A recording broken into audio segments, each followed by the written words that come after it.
High court നേരിട്ട് നടത്തുന്ന എക്സാമാണ്. ഇത് നമ്മുടെ സാധാരണ ഒരു PSC എക്സാം പോലെ അല്ല. ഇതിനകത്ത് നമുക്ക് നേരിട്ട് ജുഡീഷ്യറിയിലേക്കാണ് നമ്മൾ പോകുന്നത്. ജുഡീഷ്യറി നടത്തുന്ന പരീക്ഷ ആയതുകൊണ്ട്, അല്ലെങ്കിൽ ഹൈക്കോർട്ട് നടത്തുന്ന പരീക്ഷ ആയതുകൊണ്ട് തന്നെ വളരെ സിസ്റ്റമാറ്റിക്കാണ്, വളരെ കറക്റ്റ് സമയത്ത് പറയുന്ന പോലെ കാര്യങ്ങൾ ചെയ്യുന്ന ഒരു പരീക്ഷയാണ്. ടൈം ഈ പരീക്ഷയെ സംബന്ധിച്ചോളം പ്രിപ്പറേഷനിൽ വളരെ ഇമ്പോർട്ടൻ്റ് ആയിട്ടുള്ള ഫാക്ടറാണ്. 2020 നമുക്ക് നോക്കിക്കഴിഞ്ഞാൽ 30% ഇംഗ്ലീഷും 50% GKയും. അപ്പോൾ ഇതിന് 2 രീതിയിലാണ് നമ്മൾ ഇതിനെ അനലൈസ് ചെയ്തിരിക്കുന്നത്.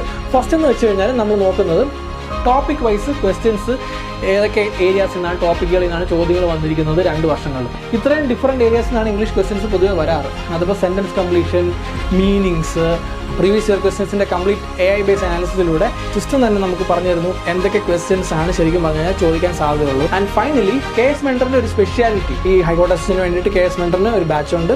അപ്പം ഏപ്രിൽ തൊട്ട് ജൂലൈ വരെയാണ് ക്ലാസ് നടക്കാൻ പോകുന്നത്. 250 hours ലൈവ് ക്ലാസ് ആണ്. ഫുൾ ലെങ്ത് ടെസ്റ്റ് സീരീസ് ഉണ്ട്. അത് ആക്ച്വൽ എക്സാമിൻ്റെ മോഡലിലാണ്. അപ്പോൾ അത് ചെയ്യുമ്പോൾ നിങ്ങൾക്ക് ആക്ച്വൽ പരീക്ഷ ഹാളിൽ ഇരിക്കുന്ന അതേ എക്സ്പീരിയൻസ് നിങ്ങൾക്ക് മുൻകൂട്ടി തന്നെ നിങ്ങൾക്ക് ചെയ്യാൻ പറ്റുന്നു. For the first time we are doing this and we have successfully done this in all our previous exams. ഞങ്ങളുടെ ക്രെഡൻഷ്യൽ എന്ന് പറഞ്ഞു കഴിഞ്ഞാൽ കഴിഞ്ഞ ഹൈക്കോർട്ട് അസിസ്റ്റന്റ് പരീക്ഷയിൽ നമുക്ക് അറൌണ്ട് 450ഓളം സ്റ്റുഡൻസ് ആയിരുന്നു ഞങ്ങൾക്ക് ഉണ്ടായിരുന്ന ബാച്ചിൽ. അതിൽ 134 പേർക്കാണെന്ന് റാങ്ക് കിട്ടിയിട്ടുള്ളത്. We have A success rate of 1 in 5.